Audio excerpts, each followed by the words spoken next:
நான் சொல்ல போகிறது வந்து மார்க்கெட் ரிஸ்கில் இருக்க பேசிக் ரிஸ்க்கும் வாலட்டிலிட்டி ரிஸ்க்கும். பேசிக் ரிஸ்க் வந்து காமனான ரிஸ்க், லைக் ரியல் டைமில் நம்ம லைஃப்பில் என்ன நடக்கலாம் அப்படின்ற பேசிக் காமனான ரிஸ்க் தான் வந்துட்டு basic risk. For example car accident நடக்கலாம், இப்போ தெஃப்ட், ஹவுஸில் ஏதாச்சும் ஃபயர் ஆக்சிடென்ட், இதெல்லாம் தான் வந்துட்டு பேசிக் ரிஸ்க்கு. அடுத்தது வந்துட்டு வாலட்டிலிட்டி ரிஸ்க்கு.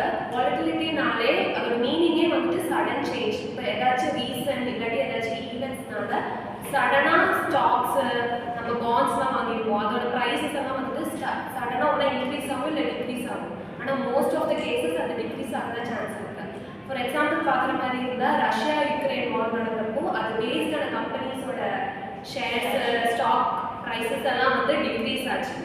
ஸோ அதுதான் வந்துட்டு வாலட்டிலிட்டி ரிஸ்க். நான் வந்து லிக்விடிட்டி ரிஸ்க் எடுக்கிறேன். லிக்விடிட்டியில் அசட் இருக்குது, ஃபண்டிங் இருக்குது. அசட்னா என்ன?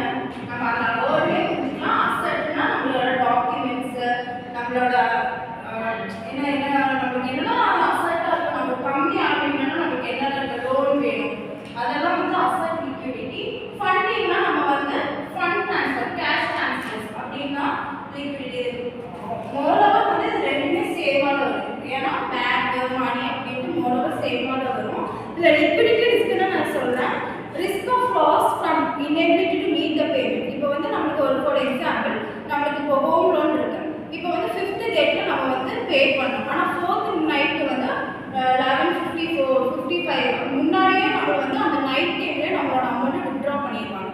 அதுதான் வந்து நமக்கு வந்து அது வந்து அந்த அமௌண்ட் நம்மக்கிட்ட இல்லைன்னா அந்த டைமில் அந்த பீரியட் ஆஃப் டைமில் நம்ம பேங்க் அக்கௌண்ட்டில் அந்த அமௌண்ட் இல்லைன்னா இன்ட்ரெஸ்ட் பேமெண்ட் அப்படின்லாம் போடுவாங்க. அது பர்சன்டேஜ் வேலையாக இன்ட்ரெஸ்ட் பேமெண்ட் பண்ணுவாங்க. அது ஒரு இதில் வந்து time to time it will be change. It is mean short term borrowing சொல்லுவாங்க.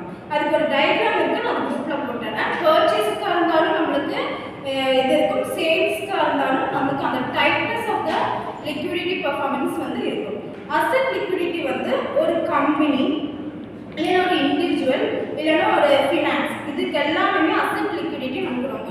அசட் இல்லாமல் நம்ம எதுவுமே பண்ண முடியாது. இப்போ ஒரு கம்பெனியாக இருந்தாலும் நமக்கு அசட் தேவைப்படும். எந்த விஷயமா இருந்தாலும் ஒரு வீடு கட்டணும்னாலும் நமக்கு அசட், ஒரு வண்டி வாங்கணும்னாலும் நமக்கு அமௌண்ட் இல்லாமல் நமக்கு எதுவுமே பண்ண முடியாது. அதுதான் அசட் லிக்விடிட்டி. அதில் 2 டைப் இருக்குது, high liquidity and low liquidity.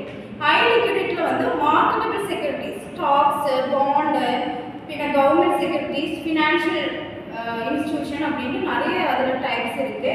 அதில் வந்து மார்க்கெட்டபிள் செக்யூரிட்டியில் கவர்மெண்ட் செக்யூரிட்டியில் இப்போ வந்து நம்ம கவர்மெண்ட் அப்ரூவல் வாங்கினாலும் சில இதெல்லாம் வந்து நம்மளுக்கு இது பண்ண முடியும். அதனால வந்து அது ஹை லிக்விடிட்டி அசெட் வரும். லோ லிக்விடிட்டி அசெட் வந்து ரியல் எஸ்டேட், ப்ரைவேட் ஈக்விட்டி, அதெல்லாம் வந்து லோ லிக்விடிட்டி அசெட் வரும்.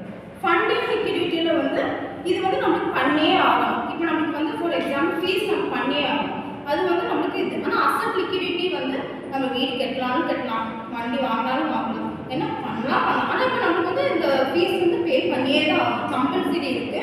ஆனால் அது ஃபண்டிங் லிக்விடிட்டி. அது வந்து cash availability, funding source, inflows and outflows, அதெல்லாம் மூணு டைப். கிரெடிட் ரிஸ்க் வந்து கிரெடிட் ஈவென்ட்ஸ் தான் எடுத்துக்குவாங்க. கிரெடிட் ஈவென்ட் வந்து பார்த்தீங்கன்னா ஒரு கம்பெனியாக இருக்கலாம், அப்படி இல்லைன்னா ஒரு பர்சனாக கூட இருக்கலாம்.